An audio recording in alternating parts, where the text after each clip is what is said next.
શરીર છોડે છે, કેવી રીતે મન અને વાણી છોડે છે, એના ઉપર બધું આ વિવરણ છે. એટલે એ સ્થિતિમાં આપણે પહોંચ્યા નથી. એ સ્થિતિનો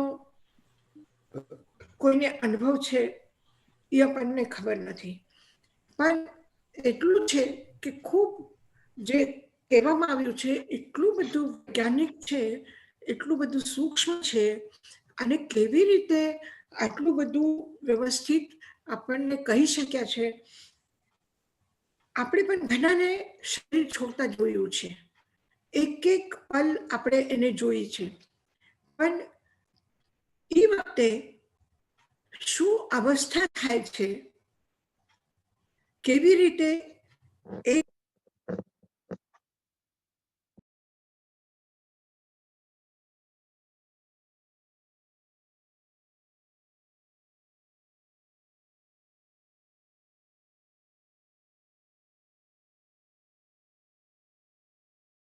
ખબર નથી પડતી. યશાજી મહારાજ, યશાજી મહારાજ, હું એને બોલાવું છું. હા.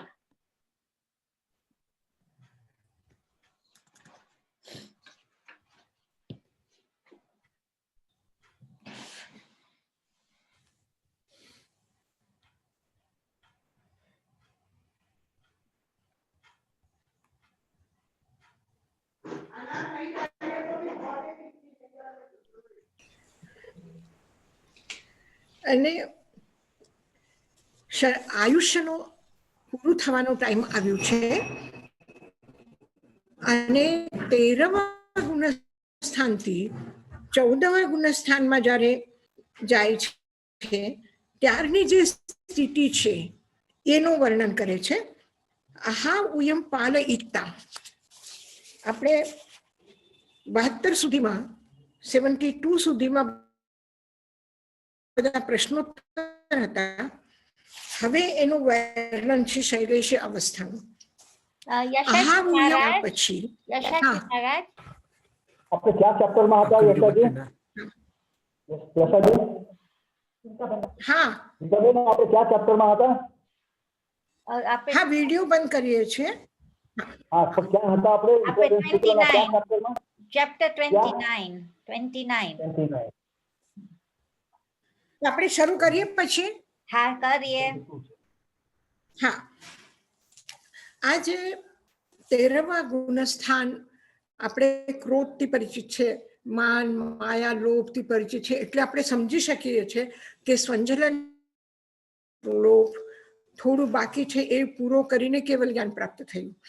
હવે એના પછીની જે સ્થિતિ છે એ આપણે આ વિતરાગવાની છે. જે કહ્યું છે એ બરાબર લાગે છે અને આપણે સ્વીકાર કરીને શ્રદ્ધા કરીએ. બાકી એના વિષયમાં બહુ વિગતમાં જાણી શકીએ, અનુભવ કરી શકીએ એવી સ્થિતિ નથી, કારણ કે આપણે એટલા ઊંચાઈ સુધી પહોંચ્યા નથી.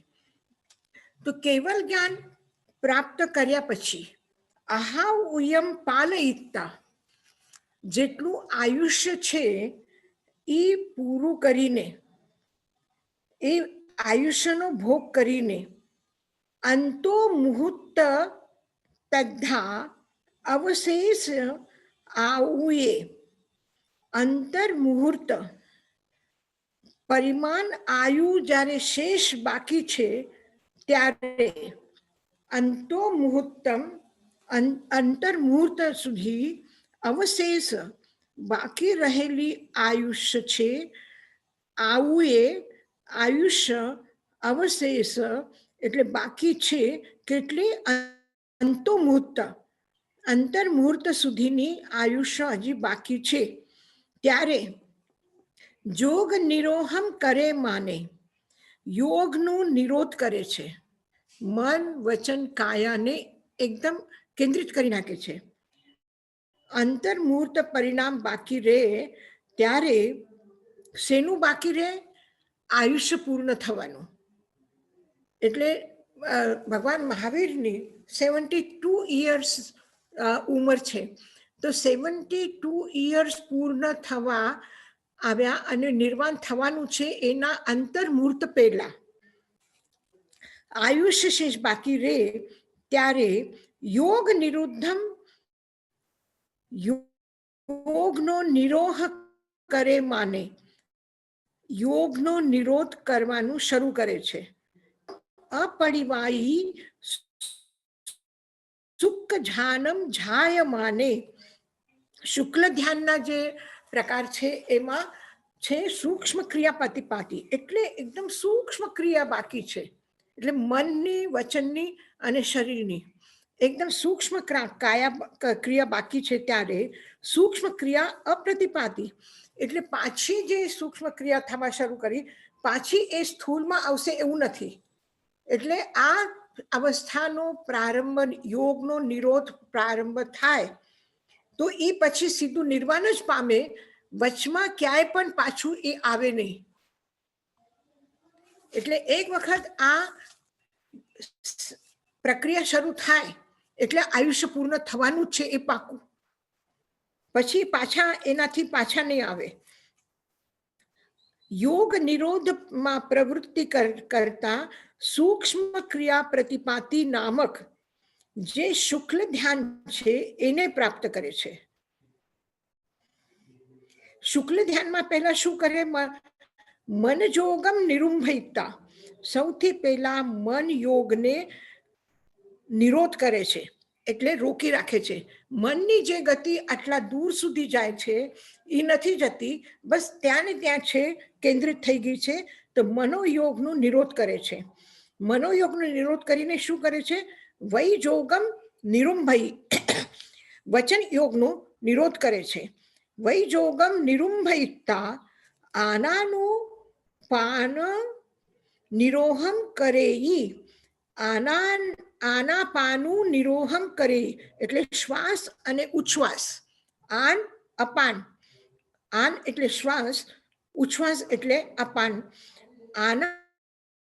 આનાપાનું નિરોહમ કરે, શ્વાસોશ્વાસનો નિરોધ કરે છે. આનાપાનું નિરોહમ કરે ઇત્તા ઈસી, ઈસી એટલે રસ્વ, એટલે અરસ્વ, આ દીર્ઘ, ઈ રસ્વ, ઈ દીર્ઘ, ઉ રસ્વ, ઉ દીર્ઘ. આવી ધ્યાનમાં તો જે રસ્વ સ્વર છે, કયા રસ્વ સ્વર છે? અ, ઈ, ઉ, ઋ.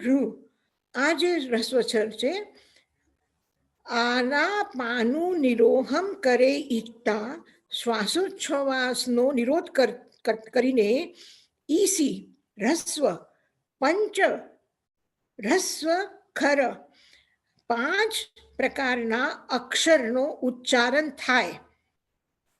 એટલા કાલમાં અનગાર સમુચ્છિન્ન કિરિયમ અનિયટ્ટિ સુક્ક ઝાનમ ઝિયામમાને વિયાનિજ્જમ આવુયમ. અ, ઈ, ઉ, ઋ. આ 5 અક્ષર જે રસ્વ છે એને ઉચ્ચારણ કરતા જેટલું સમય લાગે એના કાલચક્રમાં સમૂર્છિમ ક્રિયા અનવૃત્તિ, એકદમ સૂક્ષ્મ ક્રિયા જેનાથી પાછું પુનરાવૃત્તિ ન થાય, પાછા એનું ઉચ્ચારણ ન થાય. એટલે અ 2 વખત નહીં, અ, ઈ, ઉ, ઋ, બસ આટલા સમયનું. પછી એનો પાછું ફરીથી પુનરાવૃત્તિ, એટલે પાછું રિવિઝન નહીં થાય. એટલા ત્યાં કાલમાં શુક્લ ધ્યાનમાં લીન થઈને અનગાર વિયાનિજ્જમ વેદનીય પે આયુષ્ય, આવુયમ આયુષ્ય, નામમ નામ, ગોત્તમ ચ એટલે ગોત્ર, એ ચત્તારીવી કંબંસી જુગવમ ખવેઈ. આ 4 આઘાતી કર્મને જુગવમ એક સાથે એનો ક્ષય કરે છે. અભિધાનમાં પહેલા મનોયોગ, પછી વચન યોગ, પછી કાય યોગ, એટલે એક પછી એક 3 યોગનો નિરોધ કરે છે. અને નિરોધ કરીને 5 રસ્વ સ્વર બોલે આટલો સમયમાં સમૂર્છિન ક્રિયા અનવૃત્તિ નામક શુક્લ ધ્યાનમાં લીન થઈ જાય. અને એ લીન થઈને 4 આઘાતી કર્મનો ક્ષય કરે. બસ આ સ્થિતિ, આટલી સ્થિતિ છે 14મા ગુણસ્થાનની. યશાજી મારા મતે વંદામી હા, આ ક્રિયાને કેમ ધ્યાન કીધું? કારણ કે એ બધી નિરોધ કરે છે, તો એને કેવી રીતના ધ્યાનમાં આવ્યું, શુક્લ ધ્યાનમાં? આ તો ધ્યાનમાં જ આવે ને. આપણે ધર્મ ધ્યાન કરીએ, આપણે ધર્મ ધ્યાન સુધી પહોંચીએ ને, આર્ત ધ્યાન રૌદ્ર ધ્યાન છોડી દઈએ અને ધર્મ ધ્યાન કરીએ, તો ધર્મ ધ્યાનમાં પણ શ્વાસ તો ચાલે જ છે, મનના વિચાર તો ચાલુ જ છે. અને શુક્લ ધ્યાનમાં જે પહેલું ધ્યાન છે એકત્વ સવિતર્ક વિચાર, તો એક વિષય ઉપર જે ચિંતન ચાલે છે એ શુક્લ ધ્યાનનું પહેલું ધ્યાન છે. એ પણ બહુ પહોંચેલા સાધકો કરી શકે છે. તો એમાં પણ વિચાર એટલે મનની ગતિ ચાલુ છે. પણ હવે શું થઈ ગયું છે, એ વિચાર પણ હવે રોકાઈ ગયા, મનનો નિરોધ થઈ ગયો, વાણીનો બોલતા નથી, મૌન આવી ગયું. એટલે એ પણ રહ્યું. શ્વાસોશ્વાસ પણ એકદમ ઓછું થયું. બસ એકાદ કોઈક શ્વાસ આ 5 સ્વર બોલે ત્યાં સુધીમાં લે, બાકી કાંઈ નહીં. એટલે ક્રિયા કેટલી ચાલુ છે? ખાલી 5 સ્વર બોલે ત્યાં સુધીમાં. તો ત્યાં સુધીમાં શું શબ્દ બોલશે? કાંઈ નહીં. એક ઘણું થયું તો એક શ્વાસ લેશે, બીજું કાંઈ નહીં. એટલે કોઈ ક્રિયા મન વચન કાયાની જે આટલી એક સૂક્ષ્મ ક્રિયા જેને તમે પકડી ન શકો. તમે સ્વિચ ઓન કરો અને પંખો ચાલે તો આપણને લાગે કે સ્વિચ ઓન કરીને તરત જ પંખો ચાલુ થયો, પણ તમારા સ્વિચ ઓન કરીને પંખા સુધી ઇલેક્ટ્રિસિટી ગઈ આટલું ટાઈમ લાગ્યું છે. અને હવે એ મનની ઈ ગતિ પણ રોકાઈ ગઈ. એટલે કેટલી સૂક્ષ્મ ક્રિયા છે. એ જે રોકવાની જે સ્થિતિ થઈ છે, કારણ કે પંખો બંધ કર્યા પછી પોતાના મેળે પંખો ચાલે એટલે આપણે ઈ ન ગતિ પકડી શકીએ, પણ એ તો ખબર પડે ને કે આપણે સ્વિચ ઓન કર્યું અને પંખો ચાલુ થયું. આપણને લાગે તરત જ થયું, પણ એ તરત જ નથી થયું. પહેલા સ્વિચ ઓન કર્યો એટલે ઇલેક્ટ્રિસિટી ત્યાં પહોંચી અને એને ચાલુ કર્યું. આવી ધ્યાનમાં? હા યશજી મહારાજ, આ એની મેથીથી થાય, એની મેથીથી ક્રિયા થતી હશે એટ ધેટ ટાઈમ? બહુ જ એકદમ એકાદ કોઈ શ્વાસ લે કે એક મનનું નિરોધ કરવાની એક ક્ષણ પણ ઘણું મોટો છે. આટલી જ ક્રિયા છે બસ. જાણે આપણી પાપણ નીચે આંખ બંધ આપણે કરીએ, આંખ બંધ કરીએ તો ખુલી છે અને બંધ છે, એમાં કેટલી ક્રિયા છે આપણને ખબર પડે ક્યારે આપણે પલક નીચે કરી? બહુ ઓછી ટાઈમ. આ પણ ક્રિયા સ્થૂળ છે, એનાથી પણ સૂક્ષ્મ છે. Thank you. એમાં બે શુક્લ ધ્યાન છે. એક સૂક્ષ્મ ક્રિયા પ્રતિપાતી, એક સમુચ્છિન ક્રિયા અનવૃત્તિ. આ બે ધ્યાન થાય છે. અને બે ધ્યાન આપણે કહીએ, ખાલી આપણે નામ બોલીએ ત્યાં સુધી પણ ઘણું ટાઈમ થઈ ગયું. આ બે નામ ધ્યાનનો આપણે ઉચ્ચારણ કરીએ તો આ પણ ઘણું લાંબુ ટાઈમ થઈ ગયું છે. એનાથી પણ કમ સમયમાં આ બે ધ્યાન થાય છે. બે ધ્યાનના પહેલા શું થાય છે? મનોયોગ સૌથી પહેલા, પછી વચન યોગ, પછી કાય યોગ. આનો નિરોધ કરીને શુક્લ ધ્યાનમાં આવી ગયા. સૂક્ષ્મ ક્રિયા પ્રતિપા પછી શ્વાસોશ્વાસનો નિરોધ કર્યો. એટલે શુક્લ ધ્યાનમાં આવ્યા પછી શ્વાસોશ્વાસનો નિરોધ કર્યો. અને શ્વાસોશ્વાસનો નિરોધ કરતી વખતે 5 રસ્વ સ્વર બોલે એટલા સમયમાં સમૂર્છિન ક્રિયા અનવૃત્તિ શુક્લ ધ્યાનમાં લીન થઈ ગયા અને 4 કર્મ એક સાથે ખતમ કર્યા. એટલે અંતિમ સમયમાં આત્મપ્રદેશ નીકળવાનું અને નિર્વાણ પામવાનું. એ જેટલું સમય છે એટલું જ આયુષ્ય, નામ, ગોત્ર અને વેદનીય આ 4 કર્મનો લાસ્ટ પ્રદેશ હશે. એટલું બાકી હતું અને એ નીકળી ગયું. આવી ધ્યાનમાં? યશમાં ત્રીજું શુક્લ ધ્યાન 13 ગુણસ્થાનની એન્ડમાં થાય અને ચોથું શુક્લ ધ્યાન 14મે ગુણસ્થાન થાય, એમ છે? 14 ગુણસ્થાનમાં આવતા. ઓકે. પછી શું તરીકે છે? શરીર કેવી રીતે છૂટે છે? તો એનો આગળના પેરેગ્રાફમાં કહે છે. તવો ઓરાલીય કમ્માઈમ, પછી એટલે કર્મનો ક્ષય થયું. કર્મનો ક્ષય થયું એટલે સ્વિચ ઓન થઈ ગઈ અને શરીર છૂટ્યું. શરીર કેવી રીતે છૂટ્યું? તો ઔદારિક કાર્મન વર્ગના સર્વ પહેલા છૂટી જાય છે. ઔદારિક શરીર છૂટે છે. પછી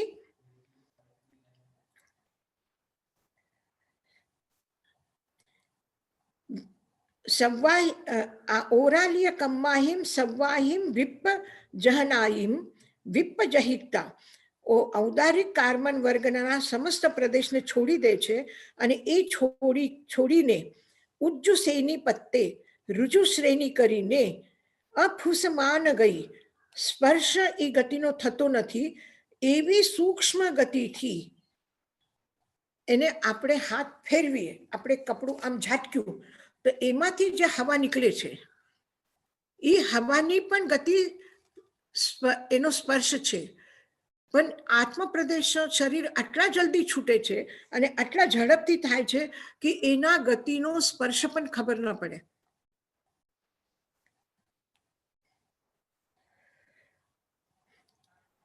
રુજુ શ્રેણી કો પ્રાપ્ત થાય છે અને એક સમયમાં અસ્પૃશ્ય ગતિ રૂપ એ ગતિ ખબર નથી પડતી અને ઉર્ધ્વગમન કરે છે. ગતિ શેમાં થશે કે જ્યારે શરીર મૂકીને ઔદારિક શરીર છોડીને આત્મપ્રદેશ ઉર્ધ્વગમન કરે એટલે શરીર છૂટી ગયું. કાર્મન વર્ગના છૂટી એટલે શું થયું?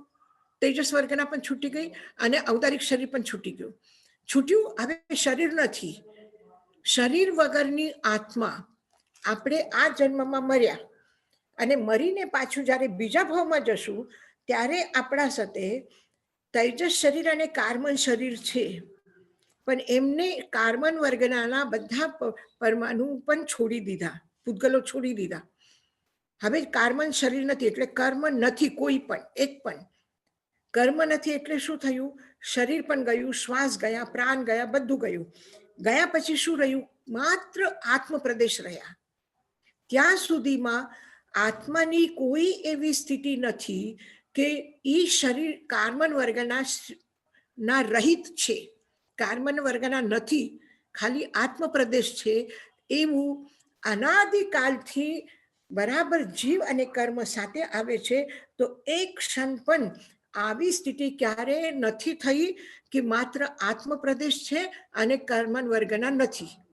પણ આ છેલ્લે ટાઈમે જ્યારે બધું જ કાર્મન વર્ગના પૂતગલો દૂર થઈ ગયા શરીરથી, ઔદારિક શરીર પણ છૂટી ગયું, કાર્મન વર્ગના પણ છૂટી ગઈ અને માત્ર આત્મપ્રદેશ છે. તો આત્મપ્રદેશ શું કરે છે? ઉર્ધ્વગમન કરે છે. એટલે જ્યાં જે સ્થિતિમાં જીવ નિર્માણ પામે છે એ સ્થિતિમાં સીધું ઉપર જાય. રુજુ શ્રેણી ને પ્રાપ્ત થાય છે અને એક જ સમય માત્ર કર્મનો જે ઉદયકાલ કેવલ જ્ઞાન પછી થાય છે, વેદનીય કર્મનું, એનું શું છે?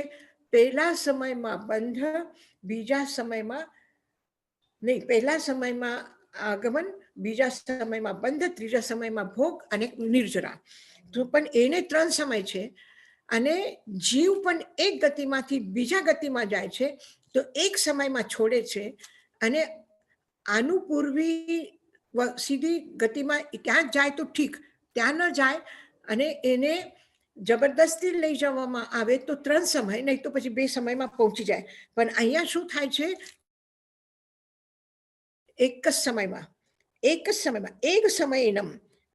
સમયમાં અવિગ્રહેન શરીર વગર, કોઈ પણ મોડ લીધા વગર, એટલે જમણી બાજુ, ડાબી બાજુ, ઉર્ધ્વ ગતિમાં, નીચ ગતિમાં, પૂર્વમાં, પશ્ચિમમાં, ક્યાંય આડો તેડો નથી જતું. સીધા આત્મપ્રદેશ સીધા ઉપર જાય અને પછી ક્યાં જાય? સીધા અવિગ્રહેન તથ્થ ગંતા, એટલે અલોકાકાશમાં, અલોકાગ્ર ભાગમાં જાય છે.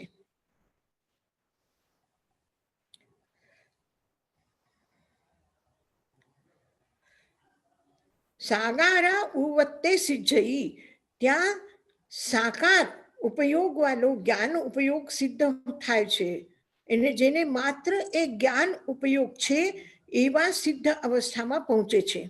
સિદ્ધયી બુદ્ધયી મુચ્ચયી પરિનિવ્વાયેયી સર્વ દુઃખાનમંતમ કરેયી. માત્ર એ જ્ઞાન ઉપયોગ છે, આવા પ્રકારના સિદ્ધ થાય છે. એટલે બીજું કોઈ ઉપયોગ નથી, માત્ર જ્ઞાન ઉપયોગ છે.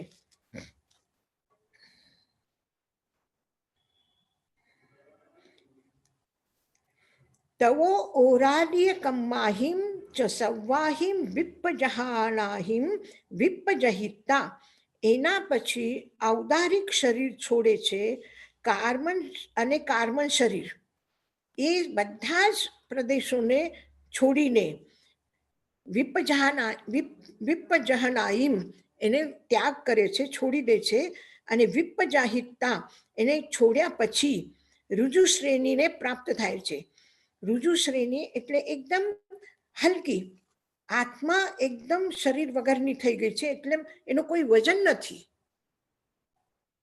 એ આત્મ પ્રદેશ ઉપર કોઈ કર્મનો ભાર નથી, એટલે વજન નથી, એકદમ રુજુ થઈ ગયા છે.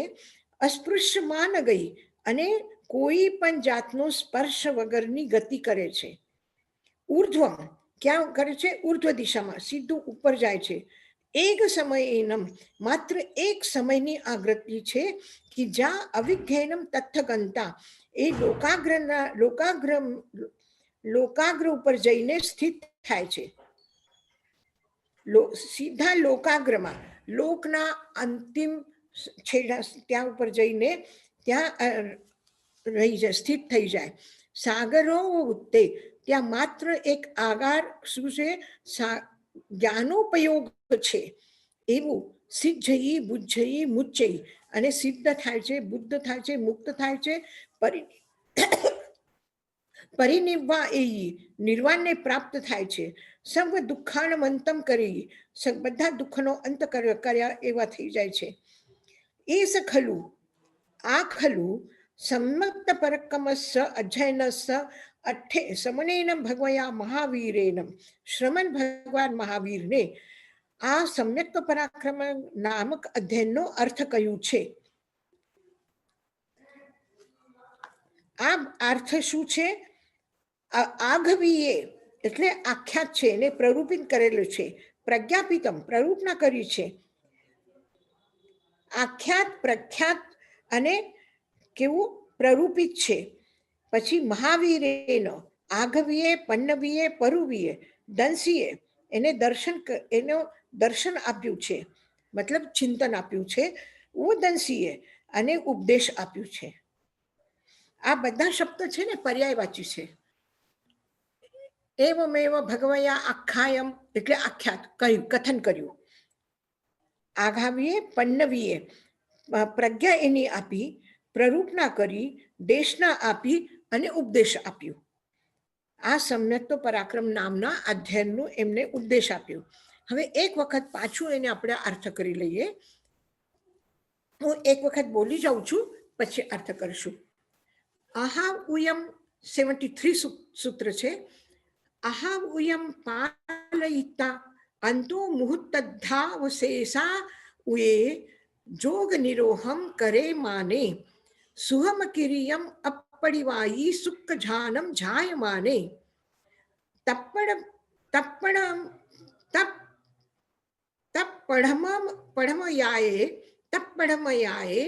તપ્પડમયાએ મન જોગમ નિરુંભઈ. મન યોગનો નિરોધ કરે છે. મન જોગમ નિરુંભયિતા વૈજોગમ નિરુંભઈ. વૈજોગમ નિરુંભયિતા આનાપાનુ નિરોહમ કરેય. આનાપાનુ નિરોહમ કરે ઇત્તા इसी पंचहस्सखर उच्चार ध्याये यनम अनगारे समुच्छिन किरियम अनियट्टि सुक्कझानम झियामर्माने वियनिज्जम आउयम नामम गोत्तम च ए चत्तारि विकम्मन से जुगवम खवेई तवो ओरालिय कम्माहिम सव्वाहिं विप्पजहनाहिं विप्पजहिता उज्जुसेडिपत्ते अफुसमानगई उड्ढम एकसमयेनम अविगहनम तत्थगंता सागरो ववुत्ते सिज्जयी बुज्जयी मुच्चयी परिनिवाएयी सर्व दुःखानमन्तं करेयी एष खलु सम्मतपरकमस्य अध्ययनस्य अट्ठे समनेनं भगवया महावीरेणं आघवीये पन्नवीये परुवीये दंसीये उपदंसीये तिबेमी એમ એને ભગવાને કહ્યું છે. શું કહ્યું છે? અહાઉયમ પાલયિતા, કેવલ જ્ઞાન પ્રાપ્ત કર્યા પછી અહાઉયમ જેટલું આયુષ્ય બાકી છે એ પૂર્ણ કરે છે. અને પૂર્ણ કરવા પહેલા અંતો મુહૂર્તધાવ શેષે અંત મુહૂર્તધાવ શેષા ઉએ, જ્યારે અંતર મુહૂર્ત કાલનો સમય બાકી રહ્યું છે ત્યારે જોગ નિરહમ કરે માને યોગનો નિરોધ કરવાની શરૂ કરે છે. અને શરૂ કરીને સૂક્ષ્મ ક્રિયા અપ્રતિપાતી સુહમ કિરિયમ અપરિવાયી સુક્ક ધ્યાનમ જાયમાને શુક્લ ધ્યાનનું ધ્યાન કરે છે. એના પછી સર્વપ્રથમ પડમયાએ, એના પછી તત એટલે એના પછી પડમયાએ સર્વપ્રથમ મન જોગમ નિરુંભઈ, મન યોગનો નિરોધ કરે છે. એટલે આ સૂક્ષ્મ ક્રિયા અપ્રતિપાતી શુક્લ ધ્યાન કરવા પહેલા એને યોગનો નિરોધ કરવાનું શરૂ કર્યું. અને શરૂ કરીને પછી ધ્યાનમાં આવ્યા પછી સર્વપ્રથમ મનયોગનો નિરોધ કર્યો. મનયોગનો નિરોધ કરીને મનજોગમ નિરુંભયિતા, મનયોગનો નિરોધ કરીને વૈજોગમ નિરુંભયી, વચન યોગનો નિરોધ કરે છે. વૈજોગમ નિરુંભયિતા વચન યોગનો નિરોધ કરીને આનાપાનું નિરોહમ કરે, શ્વાસોચ્છ્વાસનો નિરોધ કરે છે. એટલે શરીરની બધી ક્રિયાનો નિરોધ નહીં, ખાલી પહેલા શ્વાસોચ્છ્વાસ બંધ કરે છે.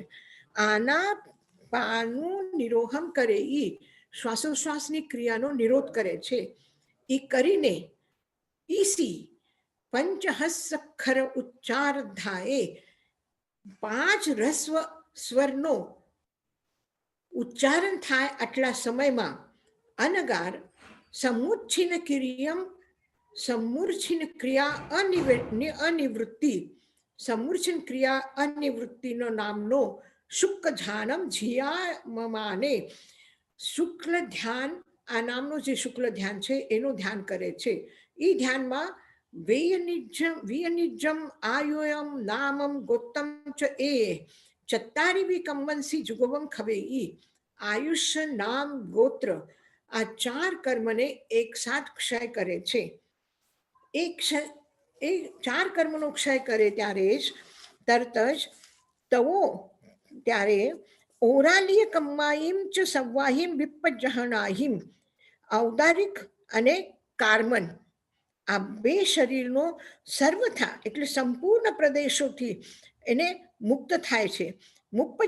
વિપ્પજહિતા આ છોડીને રુજુ શ્રેણીને પ્રાપ્ત કરે છે. ઉજ્જુ શેડી પત્તે રુજુ શ્રેણીને પ્રાપ્ત થાય છે.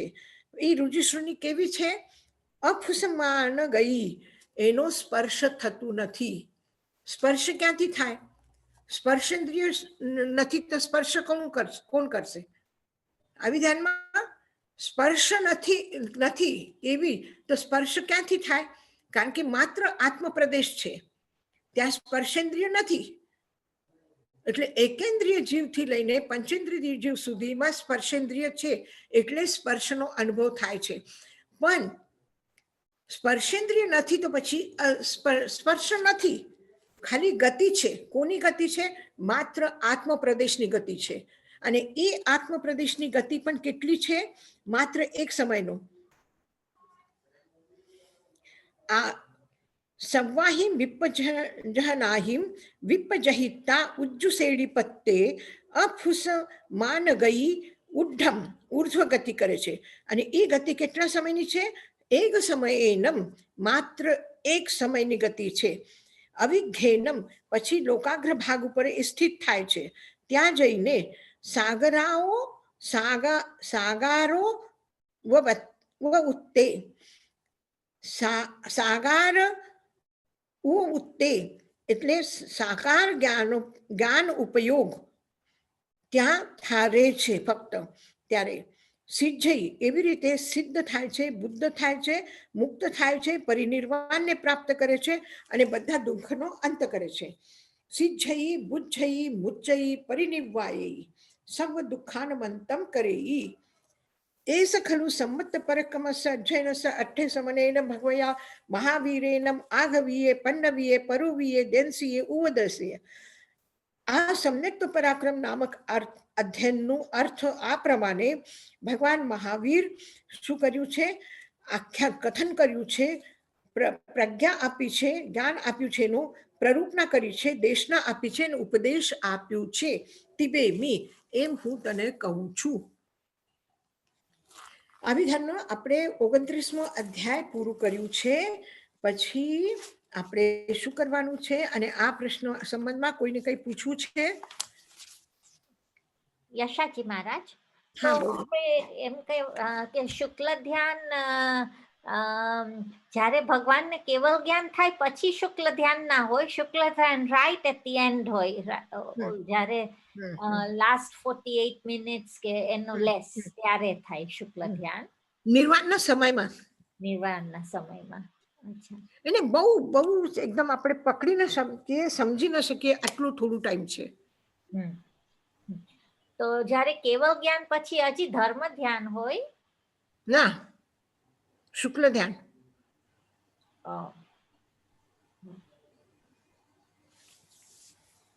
યશાજી મહારાજ મથેણ વંદામી, હા, આપણે કેવલ જ્ઞાનના 4 ભેદ, બરાબર? તો પેલા 2 ભેદથી આપણે કેવલ જ્ઞાન સુધી પહોંચીએ. ધર્મ ધ્યાન પછી એટલે કેવલ જ્ઞાન થાય 2, જ્યારે પેલા પ્રથમ અને બીજું શુક્લ ધ્યાન થાય ત્યારે પછી કેવલ જ્ઞાન પામે. તો કેવલ જ્ઞાનના એનું જ્યારે એની જે સ્થિતિ પછી શુક્લ ધ્યાનના પહેલા 2 પ્રકાર જે છે એમાં રહેશે અને નિર્વાણના વખતે આ 2 ધ્યાન થાય છે. આ છેલ્લા 2. છેલ્લા. હા, ઓકે. પણ તમે કહો છો કે કેવલ જ્ઞાન વખતે પણ જે પેલા 2 છે એ ધ્યાનમાં, શુક્લ ધ્યાનમાં જ રહીએ એમ હોય? હા, હા, ઓકે, ઓકે, થેન્ક યુ. અને અવિગ્રહેણનો અર્થ શું થાય? લોકાગ્ર અવગ્રહ એટલે લોકનો અગ્રભાગ. અગ્રભાગ, બરાબર બરાબર. શિથિલમ, બરાબર. અને લાસ્ટ પોઈન્ટ હા, લોકાકાશ અલોકાકાશ. Thank you, thank you. ત્યાં કારણ શું છે? ગતિ અને સ્થિતિમાં હા, ધર્માસ્તિકાય અને અધર્માસ્તિકાય છે. નથી. હા, બરાબર, ત્યાં સુધી. તો હવે આ સ્થિતિ છે, સ્થિતિમાં અધર્માસ્તિકાય જોઈએ. તો અધર્માસ્તિકાય માત્ર લોકાકાશમાં છે, અલોકાકાશમાં નથી. એટલે સિદ્ધની આત્મા જે છે કે જ્યાં સુધી અધર્માસ્તિકાય છે ત્યાં સુધી છે, એના અગ્રભાગ ઉપર એટલે લાસ્ટ પોઈન્ટ ઉપર એ જઈને સ્થિત થઈ જાય છે આત્મપ્રદેશો. બરાબર, થેન્ક યુ, થેન્ક યુ. બીજું કઈ પૂછવું છે? યશજ મહારાજ, એમ કહેવાય છે કે આ કલ્યાણક બધા આત્માને શાંતિ જેવું સ્પર્શ કે શાંતિ જેવો અનુભવ થાય તો આપણે એ ઝીલી ના શકે એટલે આપણને ખબર ના પડે? કયું ખબર ના પડે? બધા કલ્યાણકમાં એમ કહે ને કે શાંતિનો અનુભવ બધા જીવને થાય, તો આપણે એ ઝીલી ના શકે એટલે આપણને ખબર ના પડે કે કેવી રીતના હોય? ના, એ ક્ષણમાં ત્યારે તો ખબર પડી જાય, કારણ કે આટલા બધા દુઃખ છે અને દુઃખમાં સુખનો અનુભવ ક્યારે કર્યું નથી, સંપૂર્ણ સુખનું. એટલે જે આપણા પાસે સુખ છે, આપણે અનુભવ કરીએ છીએ, એ દુઃખ મિશ્રિત સુખ છે.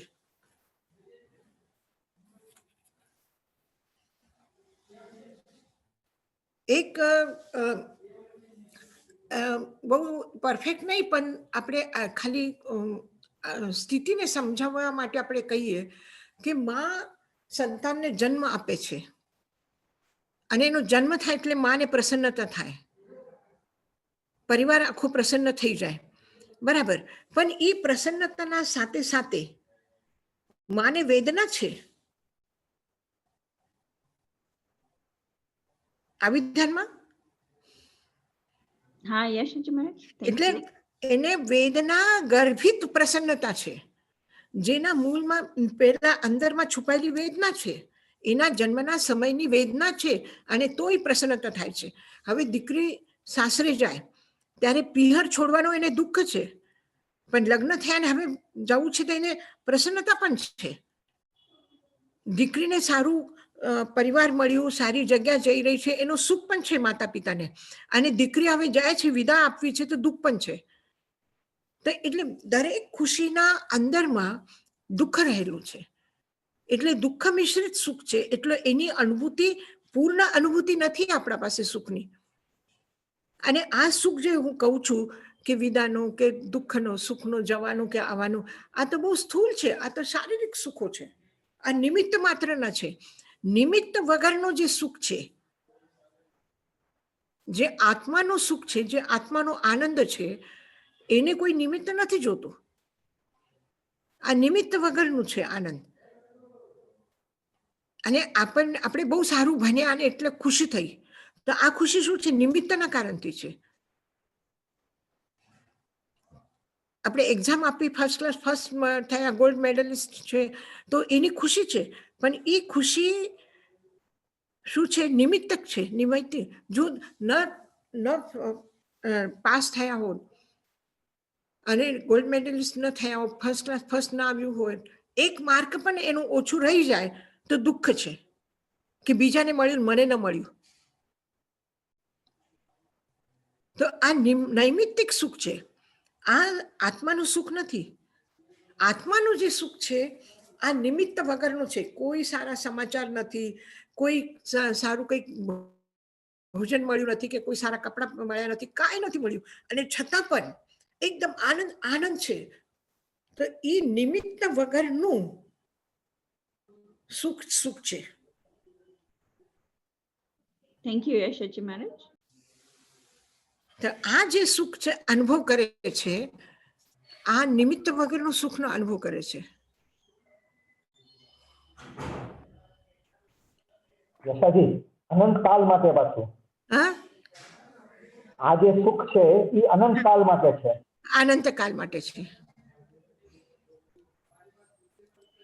અને અનાદિકાલથી અનુભવ્યું નથી એવું છે. મહારાજ, તો આ ત્રીજો શુક્લ ધ્યાન ને ચોથું શુક્લ ધ્યાન સાવ થોડોક સમય માટે જ છે ને, સાવ છેલ્લી ઘડીએ. એકદમ આપણે કહી નથી શકતા, એટલું નાનું ટૂંક સમય છે એનું. ઓકે, ત્રીજો ભાગ પણ ને? હા. થેન્ક યુ યશાજી મહારાજ. હા યશાજી મહારાજ. હા, મત્રીણ વંદામી, આ મને નથી ખબર, આપણને કોઈને ખબર પડે, પણ મહાવીર ભગવાનને આ કેવળ જ્ઞાન થયું ત્યારે ખબર પડી કે જ્યારે નિર્વાણ થાય એનું, ત્યારે મોક્ષમાં જાય ત્યારે આવું બધું થાય? કેટલું બધું ડિટેલમાં એક્સપ્લેન કર્યું છે. એને અનુભવ છે. તો એને અનુભવ તો હતો, પણ પેલા એને કીધું છે ને આ બધાને નિર્વાણ, એને મોક્ષમાં ગયા ઈ પેલા, એને સિદ્ધશિલામાં ગયા ઈ પેલા આ બધી વાત કરી છે કે આવી આત્માને થાય. હા. તો બધાય કેવળ જ્ઞાનીને આવી રીતે કેવળ જ્ઞાની છે એટલે એને ખબર છે નિર્વાણના વખત શરીર કેવી રીતે છૂટશે, વાણી કેવી રીતે છૂટશે, મન યોગ કેવી રીતે નિરોધ કરશે, એ એને ખબર છે. અને એની પ્રક્રિયા છે. પહેલા મનોયોગ, પછી વચન યોગ, પછી કાય યોગ. કારણ કે ઔદારિક શરીર લાસ્ટમાં છૂટે એટલે કાય યોગ છે લાસ્ટમાં. અને તમે વાત કરી કે આ લેસ થેન સમય એક સમયની આ બધું થાય, પણ બીજા બધા આપણા જેવા જીવ હોય અમારા જેવા, એ બે સમય કે ઘણી વાર તમે એમ ના કીધું કે કોકને દય જ જવું પડે તો 3 સમયે લાગે, એ તમે શું કીધું તું? હા હા, હવે જેવી રીતે કોઈ જીવ મરીને નરકમાં જતું હોય અને એને નરક જવું નથી ગમતું નથી, એને ખબર છે કે હવે મને ઘણું દુઃખ ભોગવવું પડશે, તેમાં માંડે છે અને પછી એને એના કર્મ ખેંચીને એને પાછા લઈ જાય. ઓકે, એવી રીતે. ઓકે, હા. પહેલું સમય નીકળ્યું, નીકળતી વખતે બીજું સમય ત્યાં વચમાં એને વક્ર ગતિ કરી, બીજી જગ્યાએ જવા માંડ્યો, પછી ત્યાંથી ખેંચીને એને લઈ આવ્યા, એટલે ત્રીજો સમય. ઓકે, એટલે સ્ટેશન બદલાઈ ગયા ને, એક સ્ટેશન થી નીકળ્યા, બીજા સ્ટેશન ઉપર રોકાઈ ગયા, ત્યાંથી નીકળ્યા પછી ત્રીજા સ્ટેશન ઉપર પહોંચ્યા, એટલે 3 સમય લાગ્યા. Okay, thank you. અને સીધા જાય તો પહેલા સમય નીકળે, બીજા સમય પહોંચી જાય. હા, બરાબર. થેન્ક અને યુ. આ જે નિર્વાણનો જે સમય છે, એક જ સમયમાં, કારણ કે ઉદ્ગલ નથી સાથે, ખાલી આત્મ પ્રદેશનું ગમન છે. ગમન કેવી રીતે આવ્યું? જેવી રીતે આપણે ત્યાં સમય માચિસ જલાવીએ, માચિસ જલાવીને આમ ઊંધી પકડીએ નીચે, તો એની જે જ્યોતિ છે એ ક્યાં જાય? ઉપર જાય. તમે મોમબત્તી જલાવો અને મોમબત્તી જલાવો તો જ્યોતિ સીધી ઉપર છે, અને એને આમ કરો, ઉલટું કરો, તો પણ જ્યોતિ ઉપર જશે. તો જેવી રીતે અગ્નિના જ્યોતિનો સ્વભાવ છે ઉર્ધ્વગમન, એવી રીતે આત્મ પ્રદેશોનું પણ સ્વભાવ છે ઉર્ધ્વગમન. એટલે એ સીધું જ્યાં બેઠા છે ત્યાં જ. હવે ભગવાન મહાવીર પાવાપુરીમાં નિર્વાણ પામ્યા, તો આજે એમના આત્મ પ્રદેશો જે છે આ ત્યાં સીધા પાવાપુરીમાં જ્યાં નિર્વાણ પામ્યા ત્યાં જ ઉપર છે. અહીંયા ગણધર ગૌતમ વૈભારગીરી ઉપર નિર્વાણ પામ્યા, તો ગૌતમ સ્વામી આ વૈભારગીરીથી ઠીક ઉપર છે. એટલે તમે પાવાપુરી જાઓ તો ભગવાન મહાવીર પાવાપુરીમાં તમારા માથા ઉપર છે. તમે વિરાયતન રાજગીર આવો તો ભગવાન મહાવીર તમારા, ગૌતમ સ્વામી તમારા ઠીક માથા ઉપર છે. બહુ આશીર્વાદ જલ્દી મળે.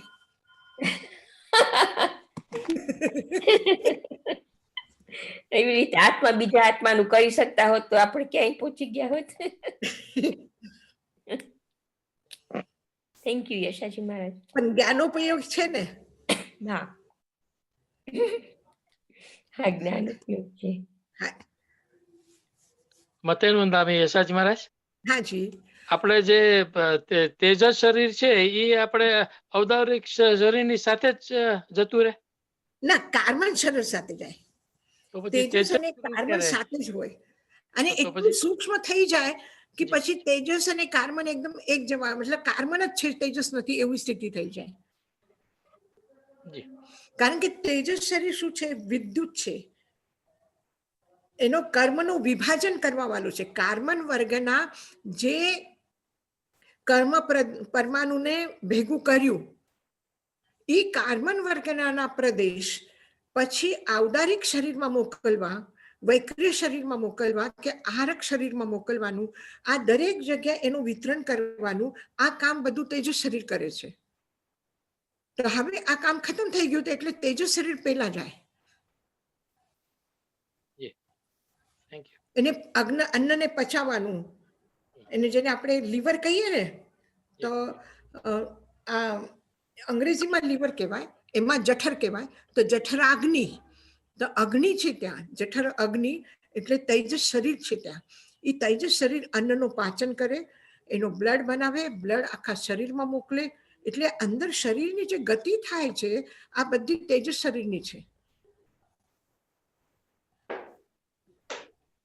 તો હવે જ્યારે નિરોધ કર્યું, મનોયોગ, વચનયોગ, કાયયોગનું, કાયયોગનો નિરોધ કર્યો એટલે તેજસ શરીરનું કાર્ય પૂરું થયું. એટલે માત્ર કાર્બન વર્ગના, એ કાર્બન વર્ગના પણ કાર્બન શરીર જે પેલા બનેલું છે ઈ અને ઔદારિક શરીર, બસ બે રહ્યા, અને ઈ પણ ગયા. લાસ્ટમાં કાર્બન શરીર અને ઔદારિક શરીર. Thank you.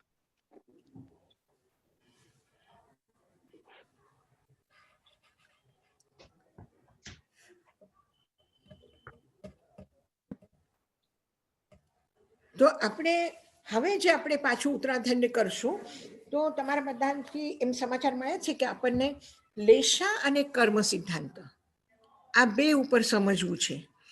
તો આપણે એમ કરીએ કે આવતી વખતે આપણે લેશા અધ્યયન જે છે ઉત્તરાધ્યાય સૂત્રમાં એને આપણે લેશું અને એના ઉપરથી આપણે લેશાનું એક ક્લાસમાં આપણે કરી લેશું અને એના પછી કર્મ પ્રકૃતિ જે આગળનો અધ્યયન છે 31મો એ લઈ લેશું. તો એમાં આપણે ત્યાં તો ખાલી નામ અને એની પ્રકૃતિઓ છે પણ આપણે એમાં બધું જ કવર કરશું. કર્મ થ્યોરી જે છે કર્મ સિદ્ધાંત જે છે એને આપણે આખું સમજવાનું કોશિશ કરશું કે 8 કર્મ અને 8 કર્મની પ્રકૃતિઓ આટલા સુધી જ નહીં પણ કર્મ અને આત્મા એનો શું સંબંધ, કર્મબંધ કેવી રીતે થાય, શેનાથી કયા ભાવમાં કયા પ્રવૃત્તિથી કયું કર્મનો બંધ થાય એની શું સ્થિતિ છે. એટલે દરેકમાં ડિટેલમાં જઈને આખું કર્મ સિદ્ધાંત આપણે આ અધ્યાયમાં કવર કરશું. એટલે મને લાગે કે 10-15 ક્લાસ એમાં થઈ જશે આપણા. ઠીક છે, બરાબર છે? હા હા બરાબર છે. હા યશાજી મહારાજ એક પ્રશ્ન પૂછું? આ ઉત્તરાધ્યાન સૂત્રમાં જે આ બધા ચેપ્ટર્સમાં એક્ઝામ્પલ આપ્યા છે કે આ વ્યક્તિના એક્ઝામ્પલ આપ્યા છે કે આને આવી રીતના ચેન્જ થયો ને આવી રીતે કેવળ જ્ઞાન થયું કે ઈ બધા એક્ઝામ્પલમાં એ લોકોને જાતિ સ્મરણ જ્ઞાન થયું હતું. જાતિ સ્મરણ જ્ઞાન થાય એટલે ખબર પડી આવે? ના ના ના, આ ભગવાન મહાવીરની દેશના છે. તો ભગવાન મહાવીર તો કેવલ જ્ઞાની છે ને. હા હા, તો એને જાતિ સ્મરણ જ્ઞાનની કઈ જરૂરત નથી. ના એની વાત નથી કરતી હું. બીજા બધા ચેપ્ટર્સમાં એક્ઝામ્પલ છે એવા કે જેને જાણે કોઈ એક કૈદી છે, એને અપરાધ કર્યું છે અને એ અપરાધમાં એને દંડ આપ્યું છે કે એને મૃત્યુદંડ આપવામાં આવ્યું અને એને આમ ખેંચીને બધા લઈ જાય છે મૃત્યુ દંડ જ્યાં આપવાનું છે એ જગ્યા ઉપર. તો એ જોઈને એને જ્ઞાન થયું, તો એ જાતિ સ્મરણ જ્ઞાન થયું. તો એવા ઉદાહરણ છે કે જેને જાતિ સ્મરણ જ્ઞાન થયું. પણ અમુક એવા ઉદાહરણ જે ઉત્તરાધ્યાય સૂત્રમાં નથી પણ બીજી જગ્યા છે. જેવી રીતે મેઘકુમારને ભગવાન મહાવીર જે પૂર્વ ભાવનું જ્ઞાન કરાવે છે એ જાતિ સ્મરણ જ્ઞાન કરાવ્યું છે. એટલે ભગવાન મહાવીરને જાતિ સ્મરણ જ્ઞાનની જરૂરત નથી. જે વ્યક્તિને જ્ઞાન થયું એને આમ ભાવ જાગ્યા એને જ્ઞાન થયું છે. જેવી રીતે મેઘકુમારને થયું કે બીજા જે છે ગવાક્ષમાં ઘરના ઝરોખામાં બેઠા હતા અને જોઈને એને જ્ઞાન થઈ ગયું. એટલે જાતિ સ્મરણ જ્ઞાન થાય એટલે તમને તરત જ ખબર પડી આવે પૂર્વ ભાવમાં કે જન્મમાં શું હતું, શું કર્યું. એટલે વધારે આપણને એમ થાય કે આખું જીવન નથી, એમાં અમુક ઘટનાઓ અમુક પ્રસંગો યાદ આવે. કોઈને આવે પણ એ બહુ ઓછું, આખું જીવન ના આવે, કઈક પ્રસંગ એને યાદ આવે. ઓકે ઓકે, હા, થેન્ક યુ. હા યશજી મહારાજ, આજે લેશાના ચેપ્ટરમાં 61 ગાથા છે તો ઈ આપણે બધી લેશું કે થોડીક લેશું કે કેવી રીતના કરશું? કારણ કે એની તો પછી સ્કેન કરી એના ઉપરથી આપણે શબ્દાર્થ કરશું અને અર્થ પણ સમજશું, વિવેચન પણ કરશું. ઓકે, તો સ્કેન કરી લેશું અમે. હા હા, જેટલું ટાઈમ લાગે. આપણે ઉતાવળ નથી, આપણે કેમ ઉતાવળ, આપણે તો સરખી રીતે સમજવાનું છે. એક ક્લાસમાં થાય કે 2 ક્લાસમાં થાય, કઈ વાંધો નથી. Thank you યશાજી. યશાજી મહારાજ, આપણું રિક્વેસ્ટ હતું કે પ્રમાદ ઉપર બોલવાનું. પ્રમાદનું ચેપ્ટર છે ને ઉત્તરાધ્યાનમાં, તો રિક્વેસ્ટ હતું કે આપણે ઈ બી કરીએ. હા હા હા.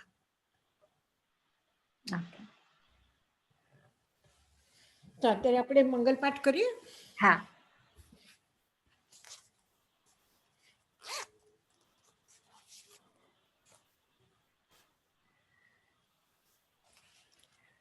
નમો અરંતાનંગ, નમો સિદ્ધાનંગ, નમો આયર્યાનંગ, નમો વચ્છાયાનંગ, નમો લોએ સવસાભુનમ, એસો પંચ નમોકારો સર્વ પાવપણાસનો, મંગલાનંચ સવ્વેસિમ પરમમ હવૈ મંગલમ. ગુરુદેવ કી આજ્ઞા ચત્તારી મંગલમ, અરંતા મંગલમ, સિદ્ધા મંગલમ, સાહુ મંગલમ, કેવલી પણત્તો ધમો મંગલમ. चत्तारि लोगुत्तमा अरहन्ता लोगुत्तमा सिद्धा लोगुत्तमा साव लोगुत्तमा केवलिपणत्तो धम्मो लोगुत्तमो चत्तारि शरणं पव्वज्जामि अरहन्ते शरणं पव्वज्जामि सिद्धे शरणं पव्वज्जामि साधु शरणं पव्वज्जामि केवलीपन्नत्तं धम्मं शरणं पव्वज्जामि अरहंतो का शरणा सिद्धो का शरणा साधु का शरणा केवली प्ररूपी दया धर्म का शरणा चार शरणा दुख हरना सुख करना और शरणा नहीं कोई जो भवि प्राणी आदरे तो अक्षय अमर पद हो अंगुष्ठे अमृत वसे लब्धि तना भंडार श्री गुरु गौतम समरिये मनवांछित फलदातार भावे भावना भाविये भावे दीजे दान भावे धर्म आराधिये भावे पद निर्वाण भावे पद निर्वाण। ओम शांति।